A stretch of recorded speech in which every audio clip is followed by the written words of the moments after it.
So ఇప్పుడు main important point self breast examination and above 45 every year mammogram. So symptoms ఎలా ఉంటాయి అంటే ఎప్పుడు మనం జాగ్రత్త పడాలి అన్నది. సో బ్రెస్ట్ క్యాన్సర్ అనేది మోస్ట్లీ మెనోపాజ్ అయిన తర్వాతలే వస్తాయండి. అంటే ఇండియన్ ఉమెన్ లో కొంచెం 40-45 ఇయర్స్ కూడా వస్తుంటది, కానీ most common thing 50 to 60 age group is a common age group. తర్వాత కూడా రావచ్చు.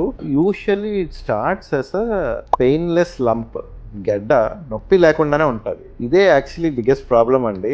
ఆడవాళ్ళు చాలా సంకోచిస్తారు అనమాట. వాళ్ళ ఛాతిలో గడ్డ ఉంది చూసుకుంటారు కానీ బయటికి చెప్పరు. చాలా మొహమాటం ఉంటుంది ఆబ్వియస్లీ ఇన్ అవర్ కమ్యూనిటీ. అది కొంచెం పెద్ద అయిన తర్వాతలో, లేకపోతే పెయిన్ వచ్చిన తర్వాత, లేకపోతే పుండ్ అయిన తర్వాతలో బయటికి చెప్పుకుంటారు. అప్పుడు మనం చూసేటప్పటికి అప్పుడు సో స్టేజ్ 2, స్టేజ్ 3 అయిపోతుంది అనమాట. సో చిన్నదిగా ఉన్నప్పుడే వస్తే చాలా simple treatment. So painless lump గడ్డ ఒకటి, and then sometimes nipple నుంచి బ్లడ్ రావడం కానీ, లేకపోతే వాటర్ లాగా రావడం కానీ జరగచ్చు. కొన్నిసార్లు బ్రెస్ట్ షేప్ మారుతుంది, కొన్నిసార్లు ఎర్రగా అవుతుంది, బ్రెస్ట్ అంతా ఎర్రగా అవుతుంది. కొన్నిసార్లు బ్రెస్ట్ లోని గడ్డ తగలకపోవచ్చు, చంకలో గడ్డలు వస్తాయి. చంకలో గడ్డలు వచ్చిన వాళ్ళు చూసుకుంటారు. So these are the usual symptoms of breast cancer early stages లో.